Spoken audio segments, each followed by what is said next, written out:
दोस्तों आज से ठीक 21 साल पहले 400 महिलाओं ने मिलकर एक दरिंदे को कोर्ट के अंदर ऐसी सजा दी थी कि आज भी लोग उसे याद कर सहम जाते हैं। 13 अगस्त 2004 नागपुर कोर्ट नंबर 7 अक्कू यादव की अदालत में पेशी। ये बात पूरे शहर की महिलाओं को पता थी, इसलिए उस दिन कोर्ट परिसर महिलाओं से खचाखच भरा हुआ था। पुलिस भारी भीड़ के बीच उस दरिंदे को लेकर अदालत में पहुंच रही थी। जैसे ही पुलिस अक्कू यादव को लेकर कोर्ट नंबर 7 में दाखिल हुई, तभी अचानक वहां मौजूद महिलाओं के एक समूह ने अक्कू यादव पर हमला बोल दिया। उसके चेहरे पर लाल मिर्च का पाउडर फेंका गया। उसके जिस्म पर महिलाओं ने चाकू और पत्थरों से वार किए। वो महिलाओं की भीड़ के बीच नजर भी नहीं आ रहा था। अदालत में ये मंजर देखकर जज साहब भी खौफजदा हो गए। इससे पहले कोई कुछ समझ पाता, किसी ने अक्कू यादव का प्राइवेट पार्ट काटकर उसके जिस्म से अलग कर दिया।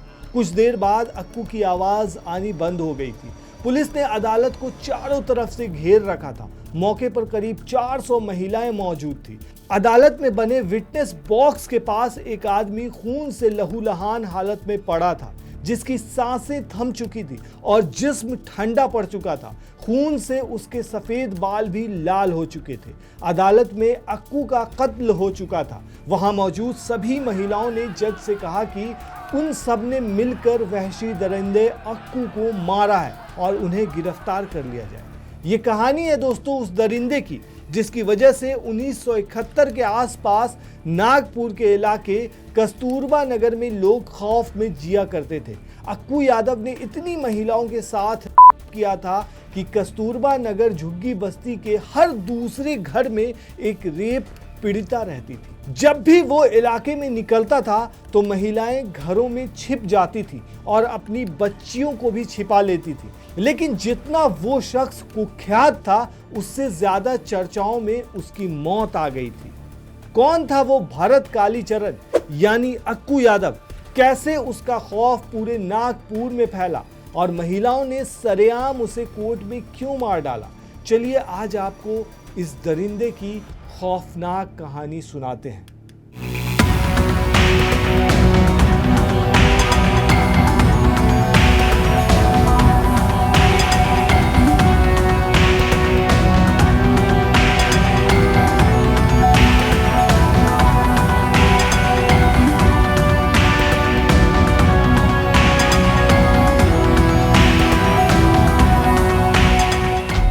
दोस्तों नेशनल क्राइम रिकॉर्ड ब्यूरो के 2022 के डेटा के मुताबिक देश में हर 16 मिनट में एक रेप होता है, यानी हर दिन भारत में 90 रेप होते हैं। कोलकाता में एक महिला ट्रेनी डॉक्टर के रेप के बाद उसकी हत्या से पूरे देश में गुस्सा फैला हुआ था। जैसा कि आपने देखा था, कई शहरों में डॉक्टर हड़ताल पर थे। लेकिन आज से करीब 21 साल पहले देश में एक ऐसी घटना हुई थी जब सैकड़ों महिलाओं ने कोर्ट में घुसकर एक सीरियल को मार डाला था। जुर्म की दुनिया में सीरियल किलिंग और रेप की बहुत सी संगीन और सनसनीखेज घटनाएं दर्ज हैं, जिन्हें याद करके लोग आज भी सहम जाते हैं। ये सीरियल किलर ऐसे अपराधी होते हैं जिन्हें खून करने का चस्का लग जाता है। यही वजह है कि वे बार बार खौफनाक घटनाओं को अंजाम देकर कानून के लिए चुनौती बन जाते हैं और अपनी करतूतों से बाज नहीं आते हैं। ऐसा ही एक नाम था कालीचरण। भरत कालीचरण को ही अक्कू यादव के नाम से जाना जाता था। उसका जन्म 1971 के आसपास ही महाराष्ट्र के नागपुर के एक बाहरी इलाके में हुआ था। उस इलाके को कस्तूरबा नगर झुग्गी के नाम से लोग जानते थे। उसका परिवार वहीं रहकर छोटा मोटा धंधा करता था, ऐसा धंधा जिसका ताल्लुक जुर्म की दुनिया से था। उस झुग्गी बस्ती में 2 गिरोह एक्टिव थे, जिसमें से एक गैंग के साथ अक्कू यादव काम करता था। ये दोनों गैंग ही कस्तूरबा नगर झुग्गी बस्ती पर राज करने के लिए आपस में लड़ते थे। 90 के दशक में अक्कू यादव पूरे कस्तूरबा नगर स्लम इलाके में आतंक का दूसरा नाम बन चुका था। पुलिस रिकॉर्ड के मुताबिक पहली बार उसका नाम साल 1991 में सामने आया था। तब उसके खिलाफ गैंग में शामिल होने के इल्जाम लगे थे। इसी मामले ने उसे कुख्यात बना दिया। इसके बाद उसने पलटकर पीछे नहीं देखा और जराइम की दुनिया में आगे बढ़ता ही चला गया। अक्कू यादव की मौत से पहले तक उसके खिलाफ 2 दर्जन से ज्यादा मामले दर्ज हुए और वो 14 बार गिरफ्तार किया गया। उसके खिलाफ हत्या, डकैती, जबरन वसूली, घर पर हमले की धमकी जैसे संगीन मामले दर्ज किए गए थे। 1999 के आखिरी में अक्कू यादव को महाराष्ट्र निवारक निरोध कानून के तहत 1 साल के लिए हिरासत में लिया गया था। गैंग रेप के मामले में नामजद होने के बाद अक्कू यादव कुख्यात हो चुका था। इसके बाद उसका गैंग स्लम इलाके में चलने वाले धंधों की एवज में रंगदारी वसूली करता था। यही नहीं, वो अवैध कब्जे और हमलों में भी शामिल होने लगा था। जब कोई उसका विरोध करता था या उसके खिलाफ पुलिस में जाता था या शिकायत करता था जाकर, तो वो उस शख्स को धमकी देने या उसके घर में घुसकर हमला करने से भी गुरेज नहीं करता था। ऐसा करने वालों को उसने अपना निशाना बनाया। वो लोगों का अपहरण करता था और उन्हें बंधक बनाकर प्रताड़ित करता था। दोस्तों, भरत कालीचरण उर्फ अक्कू यादव इतना शातिर था कि उसने पुलिस वालों के साथ भी मिलकर अपराध किए। वो पुलिस वालों को खूब खिलाता पिलाता था, उन पर पैसा खर्च करता था, उन्हें रिश्वत के तौर पर मोटी रकम दिया करता था। इसी वजह से वो बेखौफ होकर अपने इलाके में जुर्म किया करता था। ये आरोप काफी ज्यादा लगे हैं दोस्तों। कई मामले तो ऐसे भी थे जिसमें पुलिस वाले उसके खिलाफ कार्रवाई करने के बजाय उसका साथ दिया करते थे। ये भी कहा जाता है उसके गैंग के गुर्गे लोगों में खौफ पैदा करने के लिए उसकी सच्ची झूठी कहानियां इलाके में फैलाया करते थे, उसकी करतूतों का बखान करते थे ताकि कोई भी उसके खिलाफ खड़ा होने का साहस ही न जुटा पाए। अक्कू यादव जब जुर्म की दुनिया में नाम कमा रहा था दोस्तों, तभी उसके सिर पर हवस का ऐसा जुनून सवार हुआ था दोस्तों कि वो अपराधी से एक वहशी दरिंदा बन बैठा। औरत उसकी कमजोरी बन गई। इसी कमजोरी ने उसे सीरियल किलिस्ट के साथ साथ सीरियल किलर भी बना डाला। उसके शिकार बनने वाली महिलाओं में 10 साल की बच्ची से लेकर एक बुजुर्ग महिला तक शामिल थी।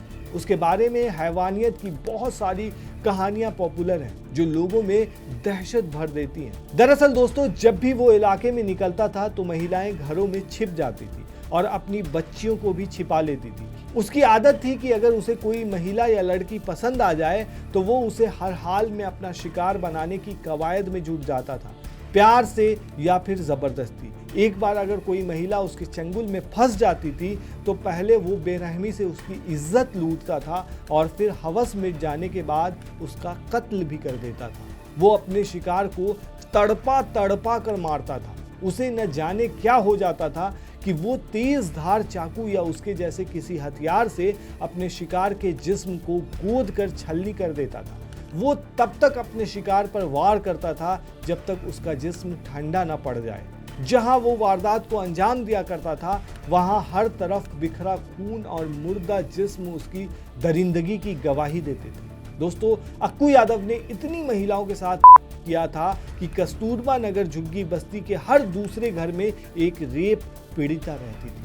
कभी वो किसी की मोटरसाइकिल छीन लेता था तो कभी किसी का मोबाइल फोन। अक्कू यादव ने वहां रहने वाली अंजना बाई बोरकर की बेटी आशा बाई का उसकी 16 वर्षीय पोती के सामने करके कत्ल कर दिया था। अक्कू ने उसकी बालियों के लिए उसके कान और अंगूठों से उसकी अंगुलियां काट ली थी। वो लोगों का कत्ल करता था और लाश को रेल की पटरियों पर फेंक देता था।